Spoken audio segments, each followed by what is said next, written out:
اپنی زوجہ ہاجرہ کو وہاں ایک وادی میں چھوڑ دیا. وہ بے آب و گیا وادی تھی، وہاں پہ کوئی آبادی نہیں تھی اور کوئی بظاہر ایسا تھا بھی نہیں وہاں پہ کوئی کھانے پینے کا انتظام ہو. آپ کے پاس ایک کھجور کی بوری اور تھوڑا سا پانی تھا، وہ آپ نے ان کے حوالے کیا اور واپس فلسطین کی جانب مڑ گئے. وہ پیچھے مڑ کے دیکھ نہیں رہے تھے کیونکہ ظاہر ہے ایک باپ تھے، وہ اپنے نوزائیدہ بچے کو اور اپنی جوان بیوی کو اس بے آب و گیا میدان میں چھوڑ کے جا رہے تھے. تو حضرت ہاجرہ نے آواز دی کہ آپ ہمیں یہاں اللہ کے حکم سے چھوڑ کے جا رہے ہیں. حضرت ابراہیم علیہ السلام نے اسبات میں سر ہلایا اور حضرت ہاجرہ نے کہا کہ پھر اللہ تعالیٰ جو ہے وہ ہمیں کبھی تنہا نہیں چھوڑیں گے، پھر ہمیں کوئی مسئلہ یہاں پہ نہیں. وقت گزرتا گیا، جو پانی اور کھجوریں تھیں حضرت ہاجرہ کے پاس وہ ختم ہو گئیں اور آپ نے بچے کا رونا دیکھا جب تو بڑی ظاہرہ ماں تھی پریشانی کے عالم میں. وہ ایک پہاڑی پہ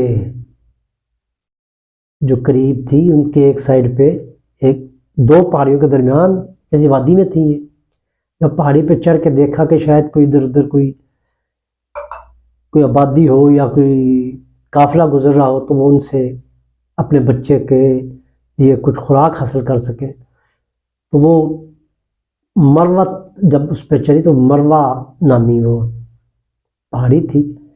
انہیں ادھر ادھر دیکھا، انہیں کچھ نظر نہ آیا، پھر واپس گئے. دوسری سائڈ پہ جب وہ آپ نے وہاں چڑھائی کی وہ صفا تھی، یہاں تک کہ ادھر بھی ان کو کوئی قافلہ، کوئی چیز، کوئی آبادی، کوئی چیز ایسی نظر نہ آئی. تو ادھر وہ حضرت اسماعیل جو تھے وہ رو رہے تھے اور ایڑیاں رگڑ رہے تھے.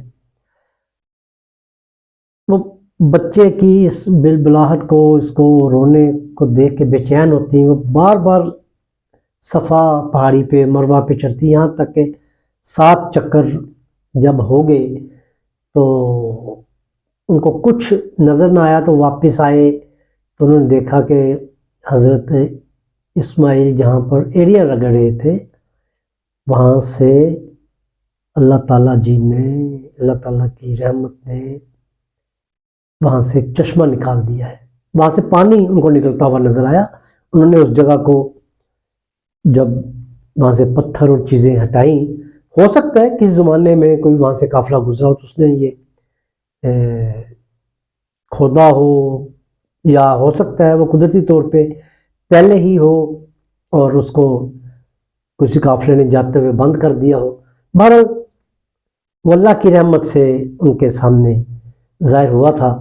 اور حضرت اسماعیل نے انہوں نے اس جگہ سے تھوڑا سا پیچھے کر کے پانی اپنے برتن میں پانی بھرا اور اس کے گرد ایک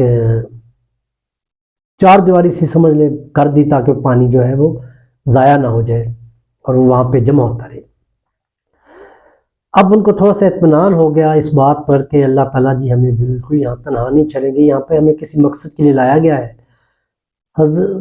تو وہ پانی انہوں نے اپنے بیٹے کو پلایا، اس سے وہ خود بھی پیا، اور ایک بڑی اہم ضرورت ہوتی ہے. کچھ دنوں بعد یہ ہوا کہ وہاں سے ایک قافلہ گزر رہا تھا تو انہوں نے پرندے کے اڑنے سے، پرندہ جو تھا اس چشمے کے اوپر منڈلا رہا تھا، تو اس قافلے نے، کیونکہ یہ پرندوں کا جہاں پہ پانی ہوتا ہے تو اس کے اوپر وہ اڑتے ہیں، یہ پرندوں کی عام وہ ہے کہ پانی کے اوپر وہ آتے ہیں. تو کیونکہ صحرا والے لوگ جو سفر کرتے ہیں ان کی بڑی وزڈم ہوتی ہے ستاروں سے رستہ معلوم کرنے کی، اور یہ جو جنگلی حیات ہیں ان کی عادات و اطوار سے وہ چیزوں کو بہت سمجھ گئے ہوتے ہیں. تو انہوں نے پرندوں کے اڑنے سے اندازہ لگا کہ یہاں پر کوئی پانی ہے. وہ پانی کی تلاش میں اس وادی میں داخل ہو گئے. وہاں پہ انہوں نے حضرت حاجرہ کو دیکھا، وہ سمجھے کہ یہ چشمہ ان کا ہے۔ بہرحال وہ وہاں آئے، انہوں نے پانی کی ضرورت پوری کی، حضرت حاجرہ نے ان کو وہیں پہ ایک قیام کرنے کا ریکویسٹ کی۔ تو وہ ویسے بھی کہیں جا کے بسنا چاہ رہے تھے، تو پانی کے قریب ہی لوگ عام طور پہ بسا کرتے تھے۔ تو وہ قبیلہ جو تھا وہ جرہم قبیلہ تھا۔ انہوں نے اس چشمے کے پاس اپنا قیام کر لیا جرہم قبیلہ نے، اور یہ مکہ کی پہلی آبادی ہے جو یہاں پر، اس سے پہلے کوئی آبادی ویسے ہمیں تاریخ میں تو نظر نہیں آئی ہے، لیکن جرہم قبیلہ جب وہاں پر آباد ہوا تو یہ مکہ کی پہلی آبادی ہی قرار دی جا سکتی ہے۔ تو حضرت اسماعیل علیہ السلام نے اس قبیلے میں ہی پرورش پائی، عربی زبان پھر ان سے وہی ان کی عربی زبان بنی، اور اس کے بعد ان کا جب وہ جوان ہوئے تو اسی قبیلے جرہم میں آپ کی شادی ہوئی۔ تو یہ تو تھا ہمارا سیرت النبی کا پہلا پڑاؤ کہ ہم نے یہ سمجھنے کی کوشش کی کہ یہ ہم مکہ تک کیسے پہنچے، اس اللہ تعالیٰ کی کیا حکمت تھی کہ وہاں پہ آباد کرنے کی، وہاں پہ پہلی آبادی کیا تھی۔ تو آپ ہمارے ساتھ جڑے رہیں، چینل کو سبسکرائب کریں۔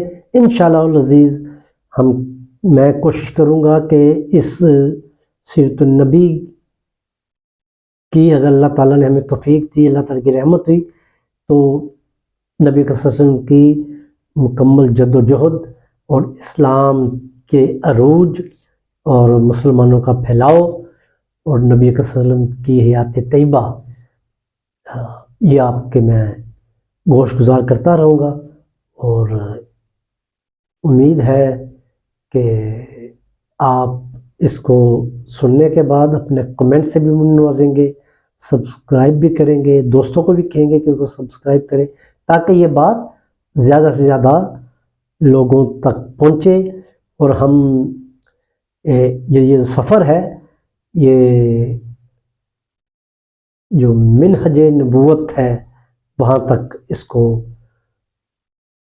پہنچائیں، اس کو سنیں، اور اپنے ایمان کو بھی تازہ کریں، اور اپنے آپ کو اس جانب رب عمل بھی کریں، اور اپنے اعمال کو بھی صحیح کریں، اپنی زندگی کو بھی صحیح کریں۔ بہت شکریہ۔ السلام علیکم ورحمۃ اللہ وبرکاتہ۔